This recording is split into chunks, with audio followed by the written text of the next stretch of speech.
So the Goetia is one of 5 books within a volume called the Lesser Key of Solomon. It's one of the main kind of grimoires or books of magic spells that get used in the Western esoteric tradition.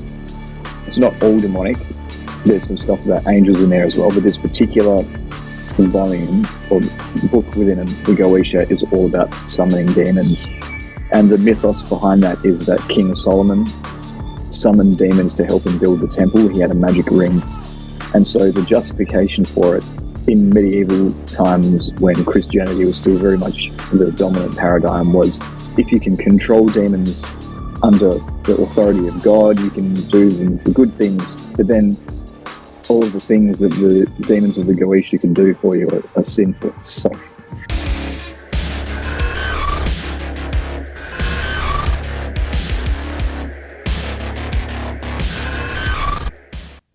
welcome. I'm here with Frater Eleftheria. I completely butchered that. I'm sorry.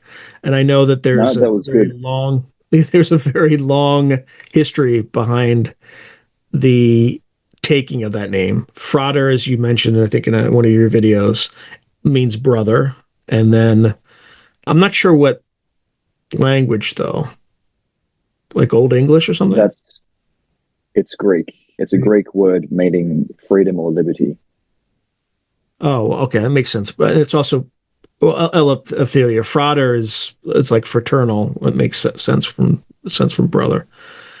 Okay, so tell us a little bit about yourself and how you got into all topics or some topics that are in the occult and esoteric.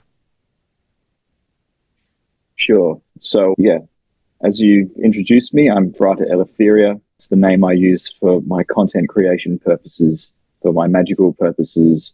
I'm a spiritual content creator. I run the channel Lifting the Lamp, and I've spent over 17 years exploring the esoteric, the occult, studying and practicing it. And the channel is the culmination of all of that and experiences I continue to have to this day. So, yeah, there's a lot of things that I've learned that I share on there, a lot of experiences that I've had that I share on there, I'm sure some of which we'll cover today. But how I got into the occult is really an interesting story, because I always tell people who ask me this that I didn't choose magic, magic chose me. I've always had, from a young age, quite vivid experiences, whether in dreams or seeing things some other way, dreams about visitors from other worlds or experiences to do with more spiritual topics. And one of the things that I experienced when I was about 13 was a past life memory to do with Egypt before the pharaohs. And that got me onto discovering this figure of Thoth, who is known as Hermes in Hermeticism, who basically taught magic to the world. And that took me down a road of discovering Thelema and Aleister Crowley, because I found the Book of Thoth, which is his book on tarot, in a New Age bookshop one day, and started practicing magic, got results, and wanted to learn more. So I joined a couple of Thelemic orders. I joined the OTO in 2008, and then the AA, which is Argentium Astrum, in about 2016 or 17. So that's where my learning comes from. I've been involved in other things as well, but that's where most of my experience with the Western esoteric tradition comes from. And can you, for folks who know nothing about OTO or AA, they should know who Aleister Crowley was, but if you can give folks a very high level of what those organizations are and what they do. Okay. So the OTO, or Ordo Templi Orientis, is a secret society that came about in the 19th century. It's kind of like a hybrid of Freemasonry and Rosicrucianism, and it's kind of a fraternal order, but it also teaches magic and, passes down kind of esoteric secrets in its initiations. And the AA is an order which is more based on spiritual development, and as you get initiated, you do different tasks for different grades. You learn divination, or you learn astral projection, or you learn how to make talismans, for example. And as you go along, you master these tasks and you spiritually elevate yourself. And both of those are connected to Aleister Crowley, because Aleister Crowley took over the OTO, although it existed before him, and he founded the AA. But much of the AA material is based on an earlier order, which had nothing to do with Crowley. Well, Crowley was a part of it, but he didn't start that either. And that order is the Golden Dawn, one of the most well-known kind of hermetic orders of the 19th and 20th century. Are you still associated with either of those two orders? No. I withdrew from both of them in about 2021 or 2022. Any particular reason? Yeah, because I just decided that there were elements of maybe Thelemic philosophy, but not even necessarily that, but more so Crowley's lifestyle and what he was like as a person. And I decided that although there were a lot of good things and a lot of genuine spiritual knowledge that was passed down through those orders, there were just certain things to do with Crowley that were quite dark that I didn't want to be associated with anymore. All right. Now, your path has been one where you kind of started in kind of the depths, let's just say, and worked your way toward the light. So what I want to try to focus on in this episode is that part of the journey and how you got involved in some of the things that you got involved with. And then in a subsequent episode, we'll talk about kind of where you are today and kind of the more angelic side of things, among others. But how did you start kind of going down that? I don't know if it's accurate to call it the left-hand path. If it is, maybe we could use that terminology. If not, correct me. Certainly approaching the left-hand path. I don't think that I ever really got there. I tried, but there was just something in my human nature that wouldn't let me get that far.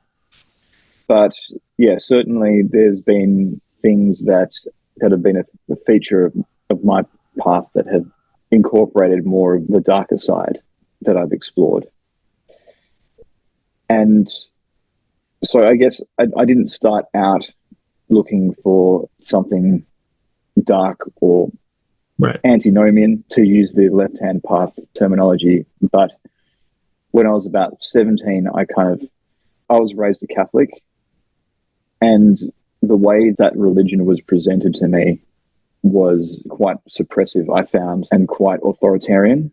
And so I was rebelling against organized religion. But in the process, and this is when I first discovered Crowley and was starting to read his stuff. And I threw the baby out with the bathwater, I suppose. I explored things like the Goetia and more left-hand path forms of magic, because I was in rebellion against God, because I saw God as something oppressive, because of the way that religion presented that and packaged that. Were you approaching it from the position of like Gnosticism, whereas God is kind of a crippled God and it's not good because it's a twisted form, or was that before you had any knowledge or understanding of Gnosticism? I mean, I'd heard of Gnosticism, but I didn't really take it too seriously or explore it seriously. I thought it was interesting that there were these kind of secret gospels that no one knew about, but I didn't explore it seriously as a spiritual path. I was an edgy teenager, so I was much more attracted to the darker, kind of more metal. So this was like classic teen rebellion, against the Catholic kind of notion of God, right? Okay. Yeah. All right. Listening to Slayer, all that sort of thing. Yeah.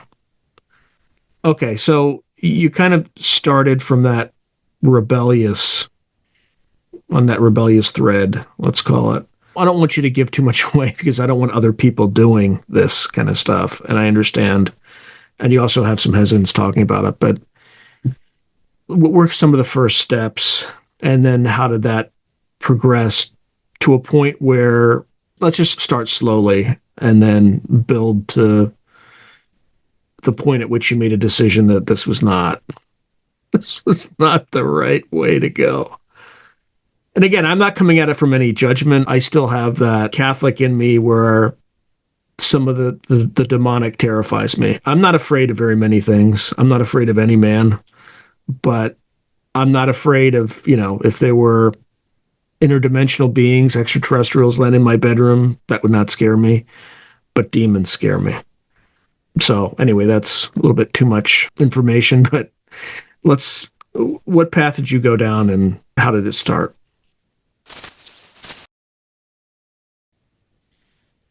Well, the path that I went down, I suppose I felt very disenfranchised as a young man.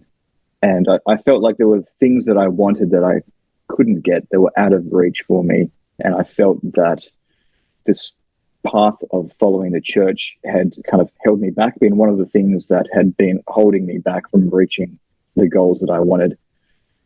And magic was a way of, meeting those goals and taking my fate into my own hands. By the way, I forgot to ask you, I know the answer to this, but many of the audience don't. What's the Goetia? The Goetia, I should have clarified. So the Goetia is one of 5 books within a volume called the Lesser Key of Solomon. It's one of the main kind of grimoires or books of magic spells that get used in the Western esoteric tradition. It's not all demonic. There's some stuff about angels in there as well, but this particular volume or book within the Goetia is all about summoning demons. And the mythos behind that is that King Solomon summoned demons to help him build the temple. He had a magic ring. And so the justification for it in medieval times, when Christianity was still very much the dominant paradigm, was if you can control demons under the authority of God, you can do them for good things, but then all of the things that the demons of the Goetia can do for you are sinful, so potentially. So anyway, so that's what the Goetia is. There's about 72 demons in there. They've each got their own sigil or seal, and there's ways of invoking them. Okay, so going back to the path that you took, how did it start, and how did it lead you to the Goetia? Okay, so when I was first dabbling in the occult, I was, I didn't have the Goetia or anything, but I think my first book, like many people who are teen dabblers, was the Necronomicon, the Simon Necronomicon. So I was messing around with that and getting results. Like the Lovecraft like fake book written by Abdul I can't remember his name, but okay. Yeah. All right. So, but there was also a book called the Necronomicon written by Simon something or other, right? Yeah. So there's all the Necronomicon's not a real book, but there's all these fake Necronomicons out there. And the Simon Necronomicon is the main fake Necronomicon. Was that written by Peter Levenda? Well, since the cat's out of the bag, yes, it was. Okay. Well, where did you hear that? I can't recall where I heard about it, but you know what? The last interview that I conducted was with Peter Levenda, and we talked about Enochian and things like that. And I asked him about you, and I asked him a few questions about that. So that interview should appear, or there's 2 of them, right before these interviews. I asked him if you had the questions, if you could send them to me, but I probably should have pinged him.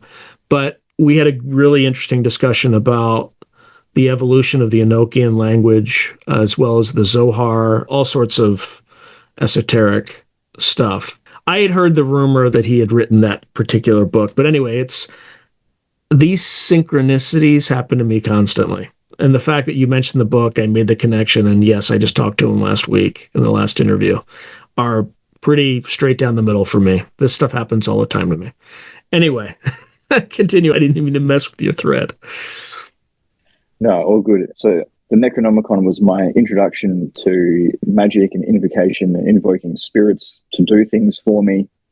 And then eventually I found the Goetia, and I learned more about the Goetia when I entered the OTO as well, because Aleister Crowley created a version of the Goetia with his own sort of additions and stuff in there. So eventually, this became one of the books that I looked to for practical magic. If I felt that I needed something in my life, it was a way for me to get what I wanted. My justification for doing that as well was, besides wanting to be rebellious, was, just being a disenfranchised young man who felt like the world was against him and he needed everything that he could muster to move forward in life, so to speak. So that was kind of the way that I justified getting involved with this stuff. All right. I want to get into kind of a cost benefit discussion about that stuff, to put it in a business like terminology. But what were the flavor of things that you might ask for? You don't have to be specific about yourself, but like a for instance, and then kind of what sort of results did you get? And then after that, we'll get into at what cost. Yeah, so the sorts of things that I would ask for would be a new job, an opportunity to advance in my career, sometimes money, things like that, things that I felt that I needed, improving my housing situation as well, things that I felt that I needed to kind of keep my head above the water in life. And for each one of those discrete things, would you have a ritual where you would summon something and ask and provide an offering? Without getting into, people can, if they really want to go down that dark path, they can go and kind of research the specifics on their own, but no specifics, but just in general. What did you do and how quickly did the result manifest to allow you to conclude that there was something to it? Okay, so just in case anybody is tempted to go down the path of the Goetia, let me say, some people think there is a place for practical magic. Sometimes you just need stuff. There are still people who have that kind of philosophy of life, and I get that. But if that's where you're at, then there's other ways that you can use magic other than contacting a demon to help you do it. You've got all the power within you. So if you want to manifest, just, you don't have to go through these other entities. So anyway, now that I've said that, to add an addendum on that, there's a researcher in the United States. His name is Dr. Dean Radin. He's got like an electrical engineering PhD. He's done empirical research on things like that. Does magic work? And what he's told me in an interview is that spells and prayers are effectively the same thing, and they work. So I'm not saying, who you pray to or whatever, but they have an effect that's statistically significant and that bears fruit. But anyway, I didn't mean to interrupt. I just wanted to highlight what you had said. Yeah. So that's consistent with my own experiences. So basically with the Goetia, what happens is you have a circle around you, and then in front of the circle in the room, there's a triangle that's supposed to bind the spirit so they can't do anything too nefarious and have to, obey your commands. Some, in a more modern setting, some people see the whole obedience and commanding thing as a bit top down and prefer to kind of be a bit more collegial with the spirit. But so anyway, so there's an invocation that you read to summon the demon. You'll insert its name in the invocation, and then you'll have the seal of the demon that you create, like a talisman that has the particular design of that demon's seal. And then the demon is the presence of the demon will enter the room and you can communicate with it. And it often, it's not like a little imp magically appears in the room or anything, but the presence in the room definitely changes. And there's things that pop into your head, thoughts that pop into your head that aren't your own. And if you close your eyes and enter a trance, there's certain images that pop into your head.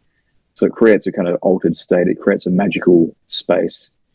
And in that space, you can ask for things and the demon might oblige, but there's usually something that it wants in return, such as an object or that you bury or something like that. It's usually something it's an item that will allow it to anchor itself to the physical world, because these things, they want to access the physical, but they can't. So that's the thing that they want most of the time.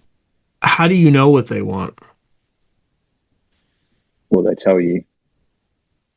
So you just have thoughts in your mind. And what's that experience? Like, how do you distinguish between your thoughts and external thoughts?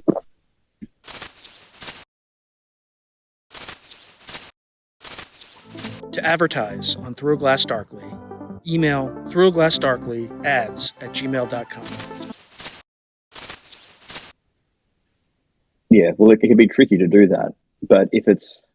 Look, I think there are people walking around that almost entirely are controlled by thoughts that are not their own, but they've been convinced that those are their thoughts. So, but anyway, yeah. I didn't mean to interrupt you. I just want to kind of let you and the audience know where I stand on this. Yeah, I think that's true of a lot of people. But if it's something that you already believe, like, I think that this will go down this way, and then you have a thought that says, it's, that's how it's going to happen, and that is usually not from... It is usually your own thoughts. Sometimes what you thought was correct, and that gets confirmed. And there's ways that you can confirm things through divination, where by random chance you ask yes or no, is this correct? But if it's something that just, and this goes for angelic communications as well, if there's something that enters your head that is just like, well, this never occurred to me, or I don't believe this, or I didn't consider that, then that's a pretty good indication that it comes from somewhere else. And for both communications, angelic or demonic, you get better with it with practice, I'm assuming. Yeah. All right. So anyway, sorry, continue down this path. So you were practicing rituals. Random question. So you're inside a circle. What happens if you leave that circle in the middle of a ceremony? Well, then you leave yourself open to the spirit influencing you in some way you don't want, or even attacking you in some way. Spiritually attacking, not physically necessarily. During any of these rituals, had you ever experienced, other than thoughts, anything odd or unusual? So sometimes there would be physical sensations. The room would change temperature. Sometimes outside the circle, there would be strange noises. One time I remember during a Goetia ritual, I was outside of a kind of holiday house with an outside tap, and the tap started to drip and then stopped again. So, weird phenomena like that can happen. And sometimes you can get weird pains in your body, particularly if the spirit is trying to mess with you. There was one occasion where I had invoked demonic spirits, not for any sort of practical magic, but in order to test me. Like, I deliberately called them up to test me spiritually so that I could, challenge them and overcome them. And on that occasion, that was associated with the Abramelin, the Book of Abramelin, which is another key magical text. Well, Matthew Brown's Twitter account was Son of Abramelin, right? Son of Abramelin, yeah. And that was an occasion where I got a lot of physical sensations, like odd pains that I couldn't explain. Like on the surface, like skin or internal organs, like musculoskeletal. Sometimes it can be like a burning sensation on a part of the skin, or a very cold sensation. Sometimes it can be aches. Sometimes it can be headaches, like a sharp pain in the head, things like that. Okay, so you're doing these rituals. You're not only seeing results, but you're also learning how to distinguish between your thoughts and thoughts from outside of you, as well as seeing physical, very, very subtle, but nonetheless very real physical phenomena that were associated with you conducting these rituals?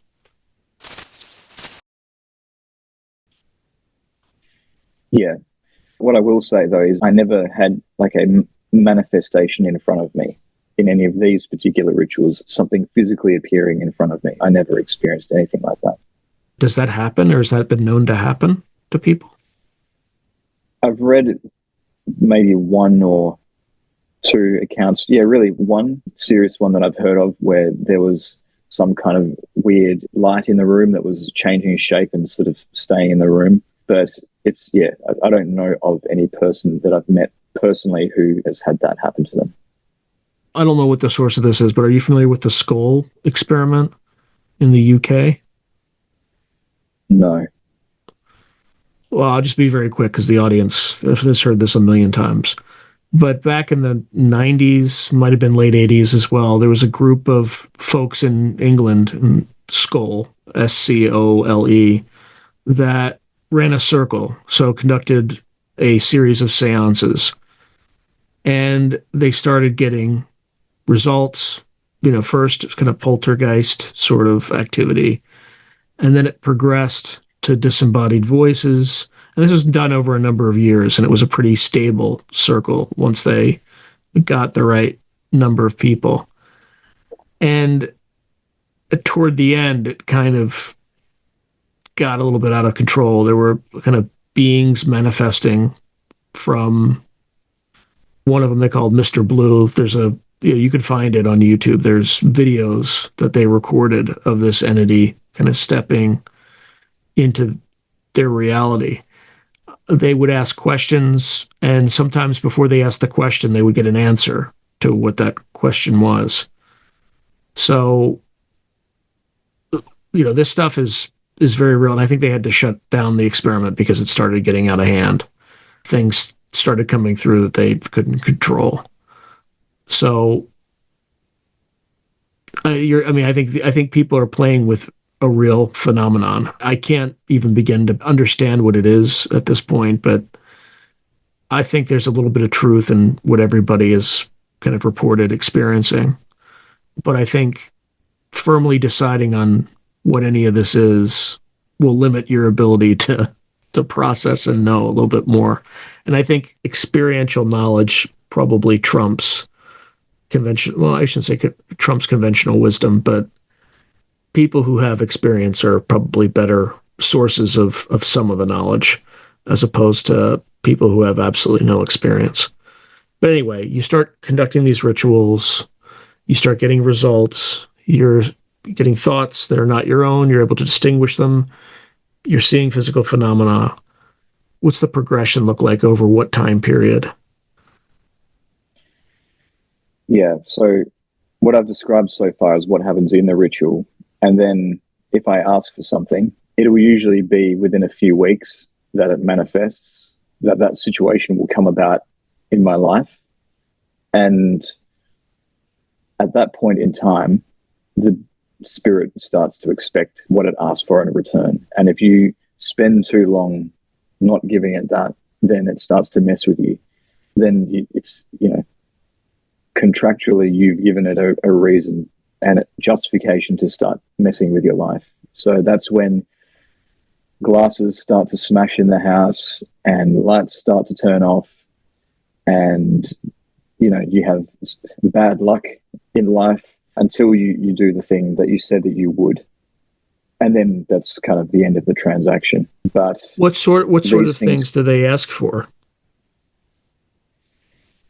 Just in my experience, just like an object. It can be anything. It can be like a coin or a little statue of something, or just like a token of something. There's probably some people higher up that offer something different, but that was never my situation. Did you ever feel escalatory pressure? Like, did it escalate where they would ask for things that were you held dearer than a coin? There probably was a couple of times, but I would also say no to them at certain points. If there was something that they wanted that I didn't want to give them, I just said no deal. Like, what else can I give you? So that's where my humanity came into it. And there was a line that I wasn't willing to cross with this stuff. How long did this progress, or how long did you engage in these practices, at least on the Goetic side? I don't know exactly how long. Yeah, a few years, several years. Was there a turning point where you just said, this is getting too dangerous, or did you just kind of naturally come to a conclusion where you decided you were heading in the wrong direction? It was sort of a combination of things. So one thing was I got to a point in my life where I felt less desperate, and I felt like I was less in survival mode all the time, where I didn't feel the need to ask for things in life. And I also got to a point where I started having less desire for markers of material success as I progressed on the spiritual path, and I learned more about esoteric knowledge and the teachings and all of that sort of thing. And then part of it as well was, at the same time I was doing this, I was also contacting angelic beings, because that's part of the curriculum, so to speak, of orders like the OTO and AA. And they were influencing me in a positive direction. And I ended up exploring things like Gnostic Christianity as a result of that. And I also had some experiences with Christ kind of calling me back. And so that was all happening. And I was going back in that direction. Not back towards the church. I was still very critical of organized religion, and still am to this day, although I can see more of the point of it now than I could when I was young. But as I was sort of going back towards Christ, that baby that I threw out with the bathwater that I mentioned before, that was changing my worldview. So I was exploring a kind of esoteric form of Christianity, basically. And as I was doing that, I noticed the same things that would happen after a Goetic ritual when the demons didn't get what they want was suddenly happening to me just all the time. From the moment I made the decision that I wanted to go back towards the lighter side of esoteric spirituality. And that's when I realized that the demons weren't there to help me at all, that they were deceivers. And I knew they could be deceptive, but I didn't know the extent of their deception, and the fact that they basically wanted to keep me trapped in a certain spiritual vibration. And when I started to move beyond that, they were trying to drag me back down again. And so I started to realize that these demons had an agenda, that it was an agenda that was harmful to the human race. And I started to realize there's actually a spiritual war going on. And because that didn't occur to me straight away, because, I wanted to see beyond the Christian narrative and the way that these things are spoken about in orders like the OTO or the AA is they're just like forces of nature. They're not evil per se. They just represent a different part of nature. But as I got to know them and I got to know that world, I started to realize, and I looked at the culture and the direction that was going in, and the effect that was going in, and recognizing the signs of the influence of that in the culture, I realized there's something much more like a spiritual war going on. Yeah, and I decided that I wasn't on the demonic side. Around what year would you say this realization came? 2021, 2022, around then. Interesting. Yeah. I was telling you about when did you start your channel? 2020, I think it was 2021, September 2021. Okay. And by the way, just tell people about your channel. You talked about your bio, but you didn't really say your channel, which is now kind of UFO famous because of Matt Brown. But I don't know if that's what you were shooting for. I doubt it, but the boost was probably, definitely much appreciated. And well, we could talk when we get into the angel section. We can talk about how that might be related to some of this switch toward the light, but actually very discreetly. But yeah, just tell people quickly about your channel. Yeah, well, my channel is all about esoteric religion. The focus is on the Western esoteric tradition. So it covers all things I've learned over the years studying this stuff. And it's got how to do certain practices. I don't tell you how to do Goetic practices, but I do warn against them. And that's one of my most popular videos, probably because it was a bit rage baity, but anyway. But yeah, just talking about that, talking about spiritual experiences I've had putting this stuff into practice. And one of the biggest playlists, possibly the biggest actually, I haven't checked, is on Enochian magic. So this is kind of my special interest within Western esotericism, is Enochian magic, which is a form of invoking angels and getting messages from them. And that was one of my videos that Matt Brown picked up on and made X famous in his post.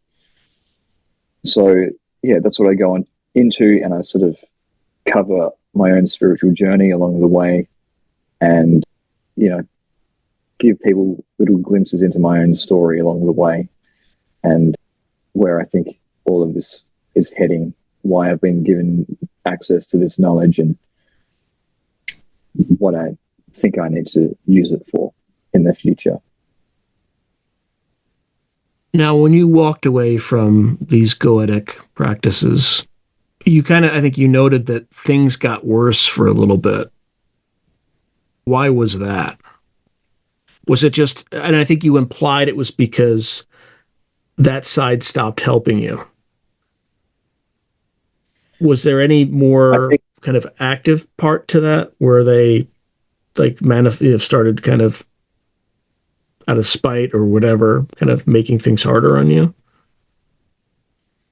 Yeah, well, I made the decision that I defined myself for the light very consciously at a certain point in my path. And from that moment, all these things started going wrong in my life, which is, the calling card of demonic influence or demonic attack.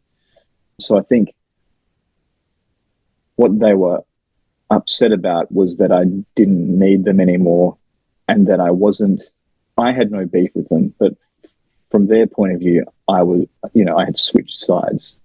And for whatever reason, they didn't want me to develop in that direction spiritually. They saw that as a threat. And I think that they were trying to bring me down. Now, you also mentioned you didn't realize how deceptive these entities could be. Say a little bit more about that, if you have examples. Yeah, well, sometimes in the rituals, when you're doing a working with one of these beings, they will tell you something or say that they'll do something, but there's a loophole, or they lie and you have to ask them to tell you the truth the second time around. So they are deceptive by nature. And I guess the big deception, but those are little deceptions along the way, but for all we know, these could just be tricksters or whatever. But the big deception, I think, is that, and this is what a lot of modern magical practitioners believe, is that they're really not evil. There's nothing harmful about them. That's just our Christian conditioning that has convinced us of that if you respect them, then they'll respect you. And there's no such thing as metaphysical evil. They're just a different type of spirit. They don't have an agenda. They don't want to destroy us or anything like that. I think that is the big deception. Okay.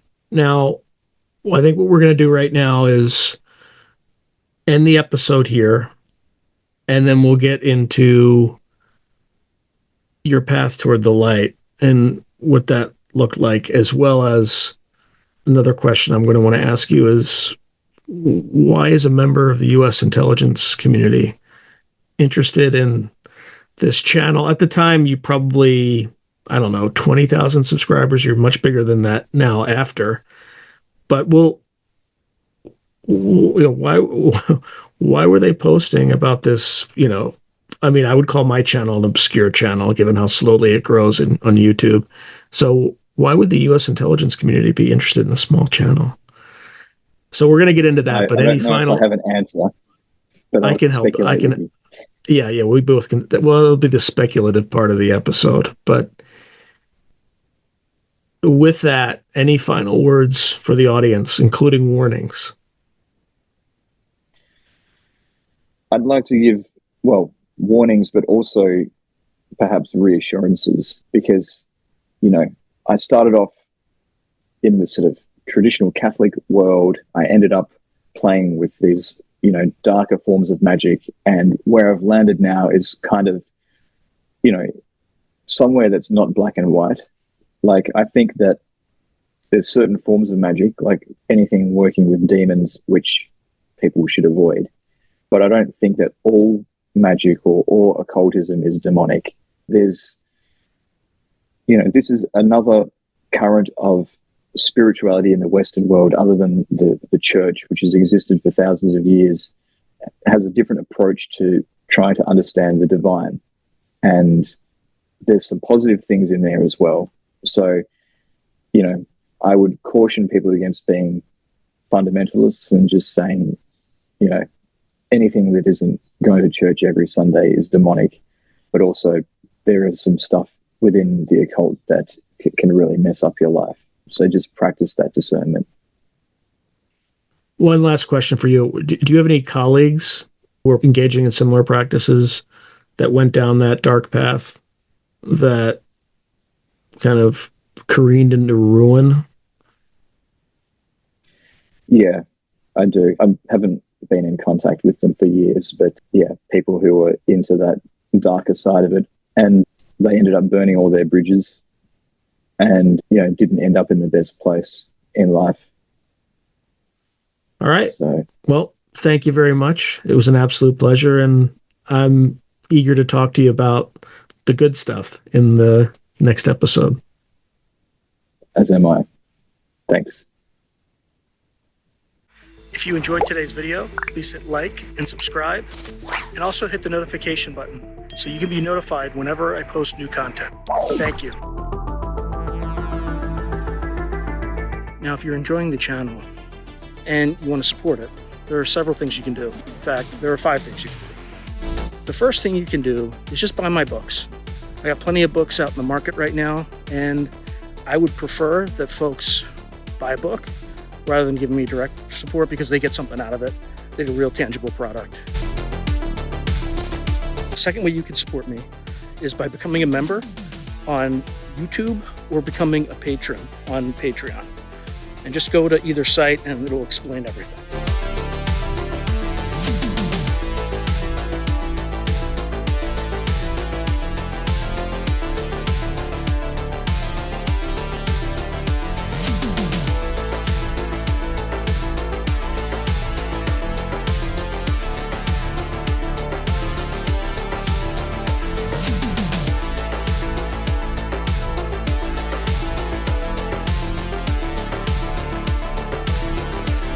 The third way you can support the channel is by checking out my merch site, which is here. There's plenty of stuff that you can get to support the channel. And I'd appreciate that you have it and can wear it. Not only do you help support the channel, but you also help promote the channel, and I appreciate that. The fourth way that you can support the channel, and this is really easy, is anytime you want to buy something on Amazon, literally just go to the description below and click on any link, literally any link. The channel gets a cut of that, and it costs you no extra money. You just go through the link, as I'm part of the Amazon Affiliates Club. The fifth and final way you can support the channel is through donations. Now, I don't prefer these because it's more of an expression of gratitude, but you don't really get anything out of it as a subscriber to the channel. However, if you decide to do these options, there's 2 options. There's Buy Me a Coffee, which is a separate site, and there's also, you can go through YouTube with either a super chat, super sticker, or a super thanks. Again, I prefer Buy Me a Coffee because that organization takes less money than Amazon does. But either way, I appreciate any support you are willing to give the channel.